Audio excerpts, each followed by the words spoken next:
This letter was written on Friday, August 20th, 1943, by Burton J. Smith to his fiancée Willametta Turnepseed. Smith and Turnepseed met while co-editing the Literary Newsette in 1942. After working on the paper together for almost a year, they fell in love and were engaged to be wed.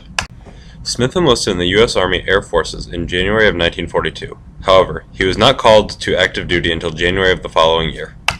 Starting in January of 1943, Smith began training with the U.S. Army Air Forces. He trained all across the country until his first deployment in September.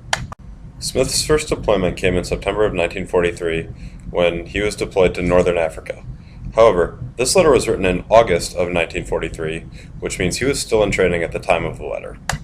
Smith begins this letter by addressing his new stationery at the top of his paper.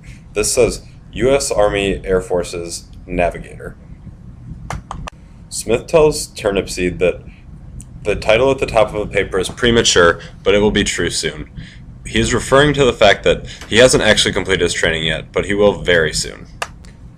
Smith wishes to tell Turnepseed many things in this letter. However, he is pulled away from his paper for what appears to be the second night in a row.